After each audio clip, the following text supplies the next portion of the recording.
What's up, guys? Welcome to Daily Dose of Reddit. This is your host, Zach, and today's subreddit is r/NuclearRevenge. Alright, this story's called, What's His Most Prized Possession? I Will Destroy It. Kind of a long one, but on the plus side, it's the only story I am likely to ever post here. This happened back in 1989. The story involves my stepdad, biological dad, Donald Duck, and my sister, Sis. The person who exacted the revenge has now passed on, so it should be safe to relate. I hope it meets the requirement for nuclear revenge. It is a revenge that would warrant prison time, I believe. I was living outside the country when this happened, so my sister relayed all of this information to me about a year after it happened. We recently got together again and went over the events again. My biological parents married when they were very young, and Donald Duck was still in law school. The marriage lasted long enough to produce 2 children. They didn't waste time in those days. My sister, who is 14 months elder, and myself. They were divorced before I was born. Donald was a serial cheater, a pathological liar, and a total a-hole. He still is, at least, a liar and an a-hole. He's in his mid-70s now, so maybe not so much with the cheating. The fact that he is still working as a lawyer, I think, is indicative that he was never a good one, as he evidently doesn't have enough to retire. I've looked up reviews on him online, and it's funny to see that most reviewers say that he is not only a terrible lawyer, but a horrible person. When Sis was 22, she was a single mother, and my nephew, her son, was around 3. Her company transferred her to another state. She discovered that Donald Duck lived in a town near her new work location and thought that he might be able to help her get her bearings in a new place. For a short time, when they were teenagers, he has some sporadic involvement in our lives after moving to a neighboring city. It was mostly him trying to impress us with how cool and rich he thought we should think he was. So, though it had been a few years since she had seen him, it's not like they were complete strangers. Donald Duck agreed to let Sis move into his apartment with him, his girlfriend at that time, of course, many years his junior, and her 9-month-old child, not Donald's, until she was able to keep her belongings in his storage unit. Sis took him up on his offer. Never did Donald Duck make any reference to being paid for the use of the storage unit or paying for utilities at the apartment. Sis stayed 3 months and did her best to get out as quickly as she could and as far as she could once she became more familiar with the area. Living with him was hard. Did I mention he was an a-hole? And her young son would find his pregnant lady porno mags around the apartment. This is obviously pre-internet. Mr. Duck's young girlfriend was able to help with babysitting, something Sis paid for. So Sis gets her own apartment. But all of her things, her son's toys, furniture, her furniture, household items, everything but her own bed was still in the storage unit. So she called him to figure out how she could get her things back. But he seemed to want to hang on to them for some reason. He said, "You owe girlfriend money for babysitting and you can't get your things back until you pay her." She said, "Have you talked to her? I've paid her everything I owed her." He puts down the phone and talks to the girlfriend, and she confirms that she has been paid. He then says, "Well, you owe a third of the utilities for the time you were here." She reminded him that he had never said anything about that. He gets a little heated, and she's feeling desperate and angry and shouts an accusation of something he did to her when she was very young. A totally different story. He responds, "Have you ever told anyone that?" She says, "No." He says, "If you ever do, I will wring your frickin' neck." And the conversation ends. She had given up and thought she would never see her things again. About 20 minutes later, she gets a call from an acquaintance who had actually gone on 1 or 2 dates with Donald before she met my sister. He tells Sis that Mr. Duck had just called her asking if Sis had ever told her anything that he might have done to Sis, hitting at the accusation Sis had made. Sis had never told anyone, and the acquaintance told Donald as much. Sis later calls my stepdad, whom we have always considered to be our dad. He is the only father we knew growing up, and he was in the picture since before we were old enough to remember. He married my mom when I was an infant, and my sister a toddler. They were married 40 years until my mom's death. The guy absolutely had a lot of faults. Passed on in 2017, and we often felt better when he wasn't around, but he tried, and it's not easy raising someone else's kids, and he was our dad as far as we were concerned. He actually legally adopted us. He had a lot lot of issues, but he absolutely hated to see someone being taken advantage of because they were in a weaker position. In other words, he hated a bully, and Donald Duck was being a bully. When I was in the first grade, I rode a school bus with middle and high school students. There were a couple of kids who would bully me. When he found out, he confronted the bully's dad, and it ended. Another time, I was in the third grade and driving somewhere with him in his pickup around town, and he saw two young teenagers destroying a bicycle that he assumed they had stolen. He stopped and confronted them with his big framing hammer, a Vaughan 16-ounce. I have one like it in his honor. Years later, he broke my mom out of a mental institution by threatening the director, or some doctor, I'm not sure. I was young. With that same hammer. Yes, we were a fun family. Anyway, when Sis calls him explaining that Donald Duck is holding all of her possessions hostage and she doesn't know what to do, he tells her that he knows several Crips who would be happy to rough him up and wouldn't even want to be paid. They would do it for pleasure. Dad was very bothered that Donald Duck was keeping his grandson's things from him and wanted to hurt Mr. Duck. Sis declines his offer. He then asks her, "What is the thing that he values most in this world?" She responds, His car? his car at that point was a Porsche he had purchased new just a few years before. It wasn't quite the absolute entry-level model, but pretty close. Of course, he had all kinds of arguments about why it was actually better than the more expensive ones. Obviously, it was red. Dad was trying to come up with a way not only to get revenge, but to scare Mr. Duck enough to force him to give Sis back her things. Sis said she was fine with whatever he wanted to do if it got her belongings back, but wanted to make sure none of it could be traced back to her. Nothing happens until about a month later, and Donald Duck calls Sis out of the blue as if nothing had ever happened and asks, "Hey, would you like to come get your things? How about this Saturday?" Evidently, he had some change of heart that is unexplained to this day. She said, "Sure," but didn't trust him, so she didn't want to go alone. She was able to get a male friend to go with her. She gets a U-Haul and just picks up her stuff and gets out. That very evening, she tried several times to call Dad to let him know that she got her things back and all was well. No need for any drastic measures, but it was too late. The wheels had been set in motion. He never answers the phone. Remember, this is pre-cell phone days, so when you're not at home, you don't answer. Sis calls Mom, who is living separately from Dad for a time. It's complicated. Telling her she can't reach Dad. Mom says Dad is sick, and that's probably why he's not answering his phone. At 11:30 p.m., Sis gets a call from Donald's girlfriend, who asks her, "What are you doing?"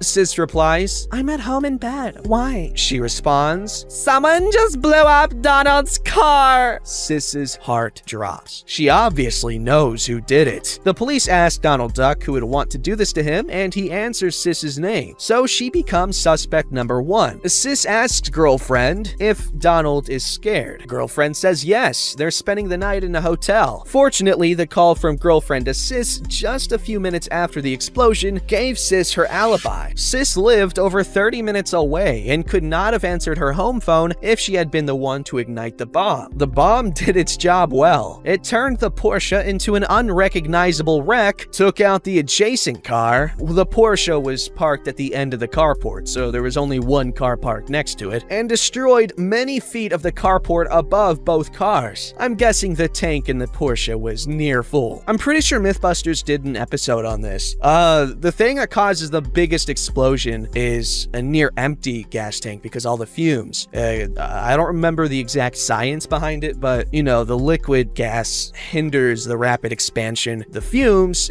more of a chain reaction kind of thing. But I could be wrong, I got poo brain. Just after Sis gets off the phone, she calls Mom, telling her that someone blew up Mr. Duck's car and she thinks it was Dad. While she's on the phone with Mom, another call comes in. Call waiting, a fancy feature in the days of landlines. It's Dad. He says mysteriously, "There's a box outside your door. Bring it in. He never talked to me tonight." Sis is a little afraid to open the box, but it turns out to be just some of her son's items that he had left with his grandpa, clothes and toys. Months later at Christmas, Sis asked Dad about it, and he confessed. Turns out he really was very sick, physically, when he pulled that stunt. Sis was touched that he would go to so much effort and risk jail time for her, all while being ill. She asked him if he was scared driving back. He said yes, and that every headlight behind him he took to be a cop until he reached the state line. Sis found out from girlfriend that the cop said the job was very amateur, certainly not the work of a professional. But hey, it did the job. Dad told Sis that he had asked a coworker who was once a member of the aforementioned Crips about how to make a car bomb, and she instructed him. He always did love blowing things up. When I was 13, we bonded over crumbling up old colored sparklers into powder. I don't think they make the colored ones anymore, but they burned hotter. Funneling the powder into a spent CO2 cartridge, using another sparkler as a fuse, and making bombs powerful enough to blow up those metal milk cans that held a few gallons. It was the 4th of July. Anyway, Sis says it was some sort of Molotov cocktail stuffed into the tailpipe, but I'm not sure how that would work. My idea of a Molotov cocktail is a 750 milliliter size bottle, like a wine bottle or a fifth of booze, which would not fit into the tailpipe of a 4-cylinder Porsche, I wouldn't think. I'm guessing the diameter is no more than 2 inches. Not big enough to fit such a bottle. Maybe he used a smaller bottle or simply a smaller container of some kind, not a bottle, filled with something very ignitable. I truly regret not discussing it with him personally, but we weren't close since I left home. If you didn't need him, he had a hard time having a relationship with you. Plus, I was married to a woman for many years who kept me from my parents and siblings, so I don't have better details. Thank God that 25-year marriage is over and my current wife loves my family. Sorry, but the story is true. One hilarious detail, Donald Duck continued to father offspring and date very young women. His current wife is my age exactly, and he has a daughter many years younger than my youngest child. A couple of years ago, I had a conversation with one of these half-sisters, a marvelous person despite half her DNA. Her mother was never married to Donald, and this sister is the age of my youngest daughter. I told her the story of the exploded Porsche. She found it very amusing because she says Donald loves to tell a story about how he was prosecuting some mob bosses and a couple of thugs came to his door trying to threaten him. Of course, being the big, bad, brave man he is, he did not back down. And what was his reward? Those thugs blew up his car. I think it's hilarious that he tells the story to his children, but now they know the truth. He is the biggest bull pooper I have ever met. Also, due to Donald's allegation that it was my sister who blew up his car. What? Not mobsters, but a 22-year-old girl? The condo association or whatever tried to sue my sister for the damage to the carport. It came to naught. They were grasping at straws because there was no evidence, of course, but it did scare her and cause some anxiety. Yo, your stepdad was a boss. I'm glad even though you guys had issues, you can still look back on him fondly and recall the good things about him. That's great. But Donald Duck, you're a jerkbag. That's why you're not Scrooge.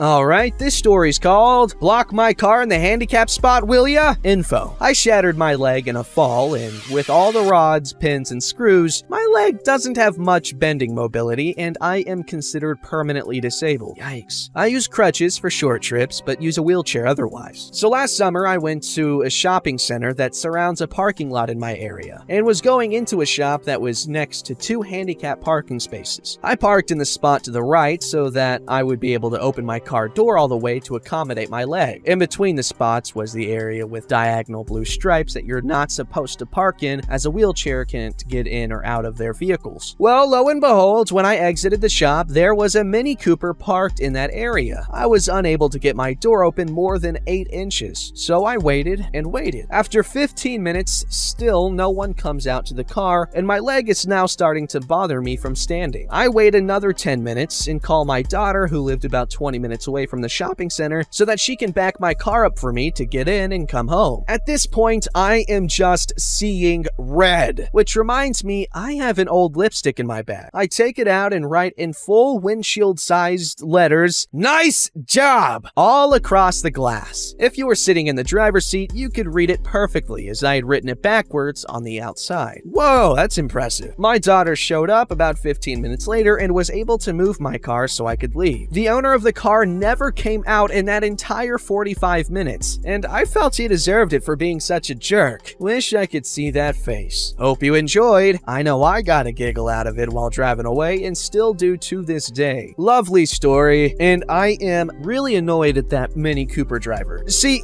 you're driving in an annoying car, and you're parking in a stupid spot because you're annoying and stupid, and you're just giving that all away. Also, if you're confused as to why this is a petty revenge story, Nuclear Revenge is very dry, so I had to fill it up. Anyway, peace. Don't forget to like, subscribe, and hit that bell to never miss an episode.